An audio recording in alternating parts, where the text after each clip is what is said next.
2024 का चुनाव में जितने भी नेता मंत्री संसद जितने भी बाहर के लोग हैं, इन लोगों को बाहर के है ना तो बाहर का रास्ता दिखाना है, यहाँ अपने घर में जगह नहीं देना है। हम अपने बदलाव के लिए आपको खुद आगे आना होगा। कोई जयराम दादा अकेले बदलाव नहीं कर देगा। मेरे जैसे या किसी के जैसा कोई और लड़की, हमारी ये पूजा दीदी आई हुई है, ये अकेले बदलाव नहीं ला सकती है। ये बदलाव तब ला सकती है अरे टाइगर जयराम दादा को, उनकी विचारधारा को समझे।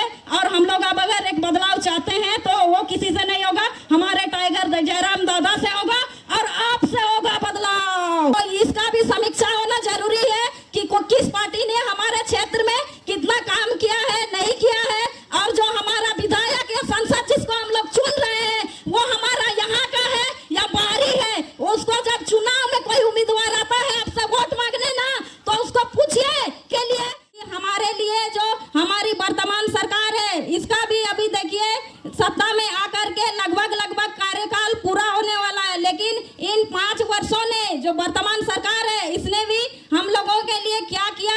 और झारखंड में आज झारखंड गठित होकर के 23 वर्ष पूरे हो चुके हैं और इन 23 वर्षों में जो नीति नियम बनाने चाहिए थे वो पहले भी नहीं बने।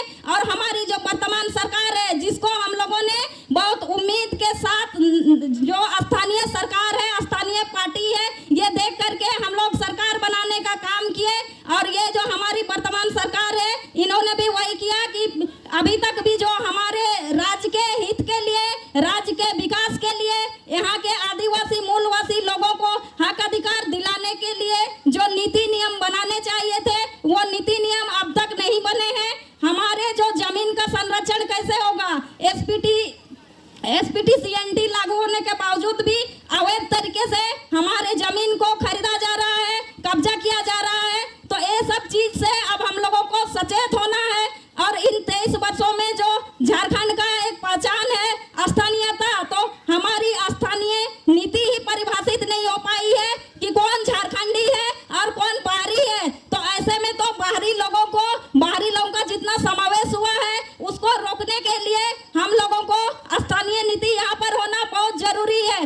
और हमारे जो झारखंड की जो बेरोजगारी का दशा है अभी, तो झारखंड के जितने भी अभी बेरोजगार युवा हैं जो नियोजन के लिए अपने राज्य में, तो राज्य सरकार नियोजन दे नहीं पा रही है, तो और कहीं ना कहीं पूरे झारखंड में ही एक पलायन की समस्या है। तो हमारे यहाँ खनिज संपदाओं का भरा हुआ राज्य है और हमारे यहाँ के युवा बाहरी प्रदेशों में जाकर के काम करते हैं।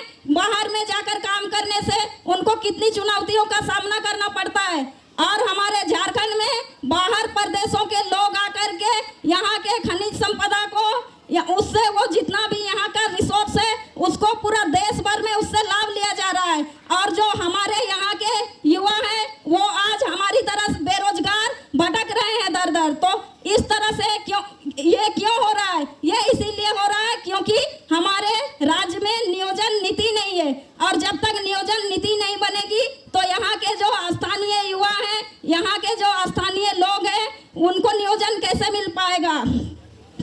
और एक चीज है जैसे सरकारी जो नौकरियां हैं वो तो यहाँ पर झारखंड में युवाओं को नहीं मिल रही है। और रहा बात जितना भी हम लोगों का इंडस्ट्रियल एरिया है, हमारे क्षेत्र में देखिएगा जमशेदपुर क्षेत्र में पूरा इंडस्ट्रियल एरिया है, उसमें भी वहाँ के जो स्थानीय लोगों के जमीन पर बना है सारा इंडस्ट्री और फैक्ट्री।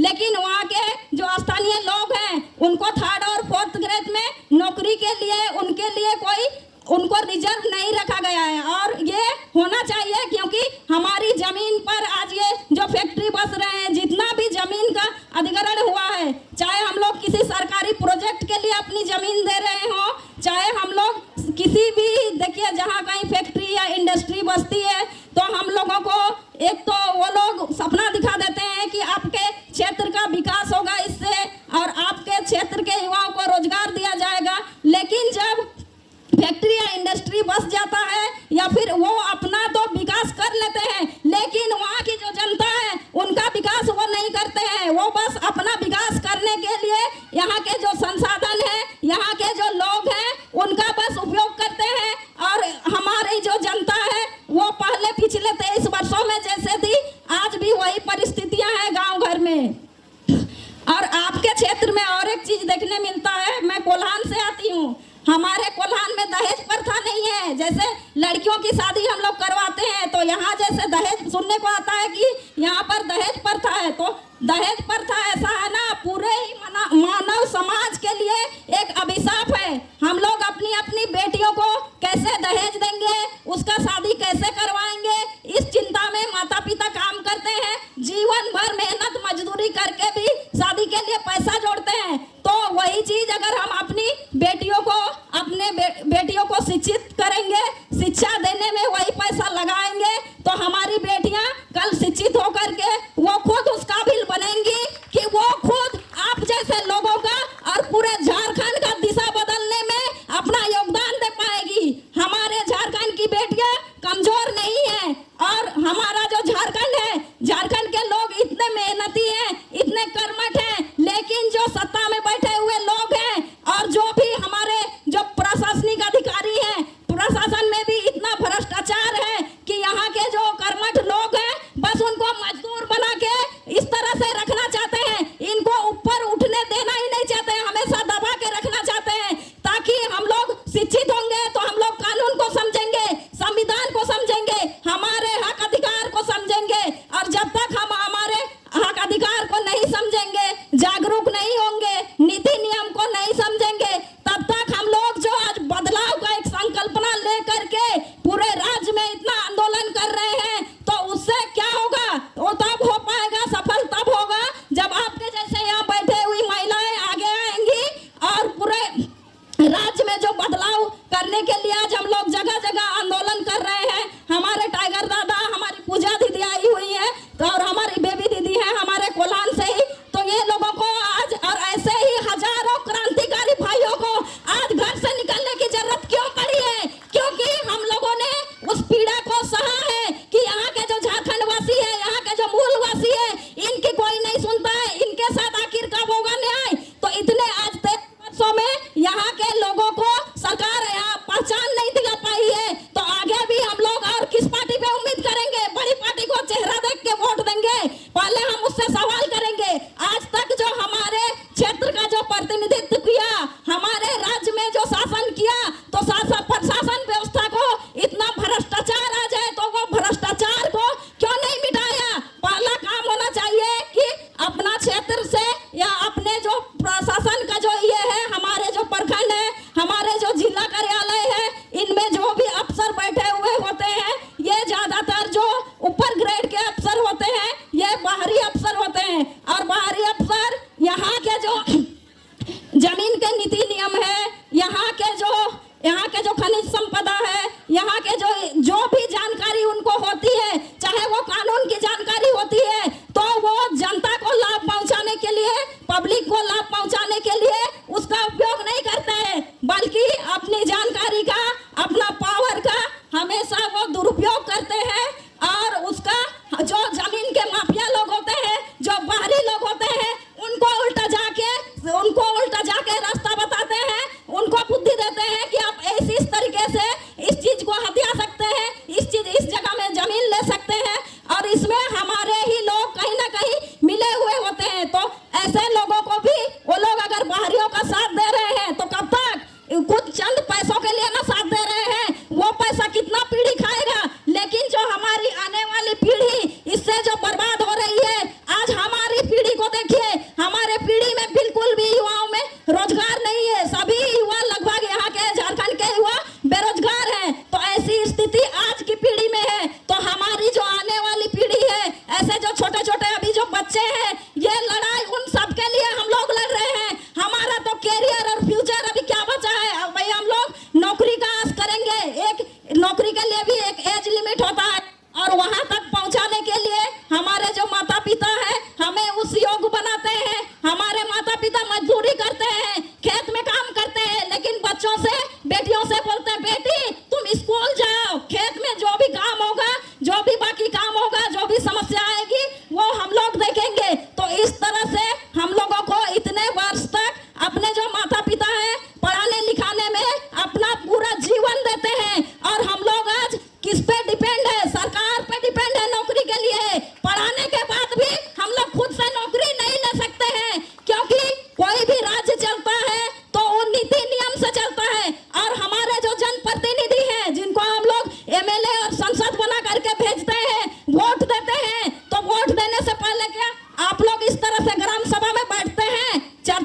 हैं कि किस पार्टी को हम लोग वोट देंगे, किस पार्टी ने कितना काम किया, इसका समीक्षा करते हैं क्या आप लोग?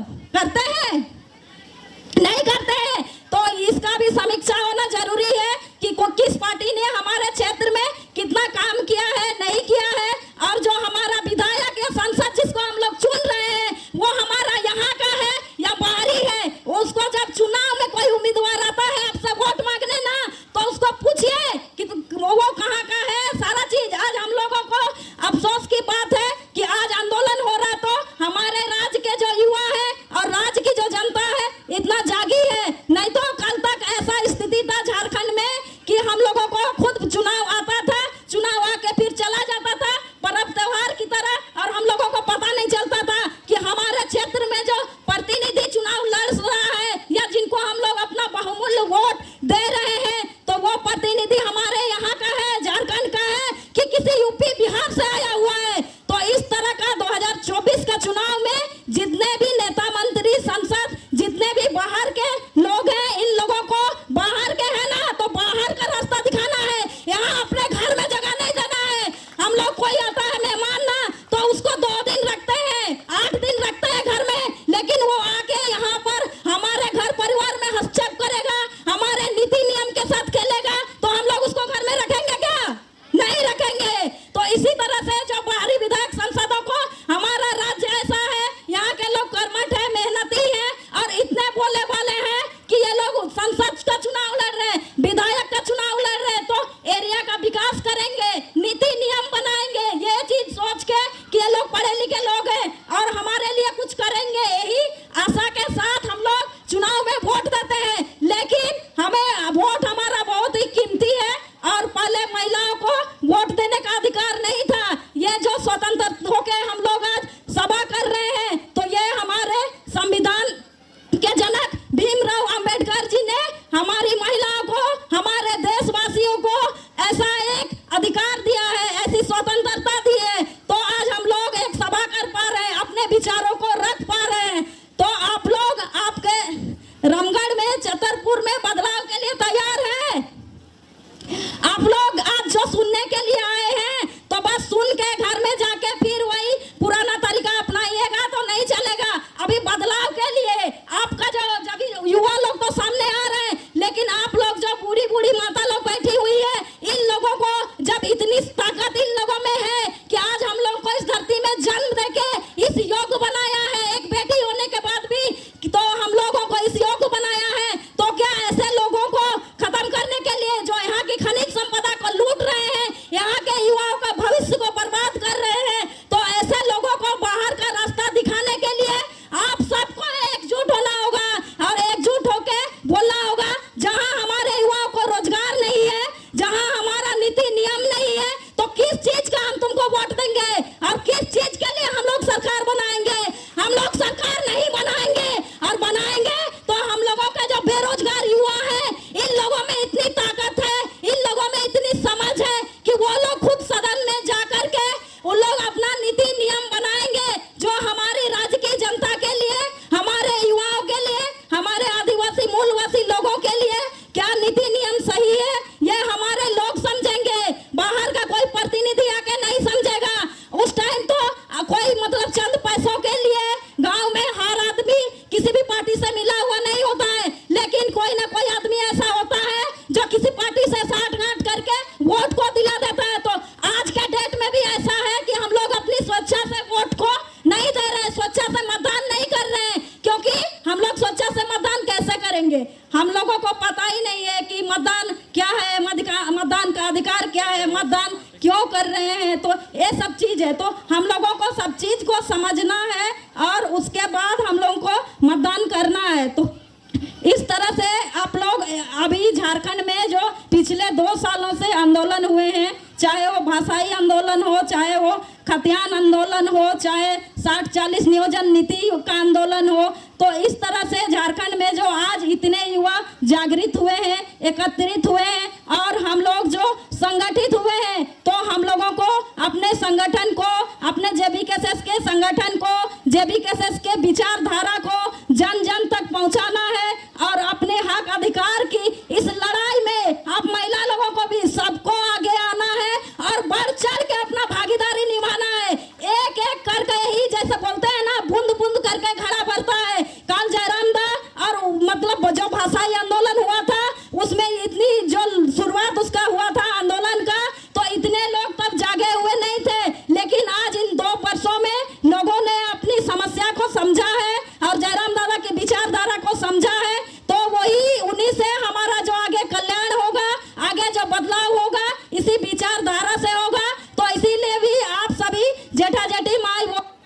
सभी कोई आप लोग इसमें सहयोग कीजिए और अपने बदलाव के लिए आपको खुद आगे आना होगा। कोई जयराम दादा अकेले बदलाव नहीं कर देगा। मेरे जैसे या किसी के जैसा कोई और लड़की, हमारी ये पूजा दीदी आई हुई है, ये अकेले बदलाव नहीं ला सकती है। ये बदलाव तब ला सकती है जब आप जैसी माता बहने, काका जेठा सब कोई इसको साथ देंगे, इस विचारधारा का साथ देंगे। तो इसीलिए मैं और ज्यादा कुछ नहीं कहूंगी। तो आप लोग इस तरह से जो अभी एक बदलाव का जो राज्य में लहर चला है और बदलाव की जरूरत है, तो उसको समझते हुए आने वाले चुनाव में 2024 के चुनाव में हमारे टाइगर जयराम दादा को, उनकी विचारधारा को समझे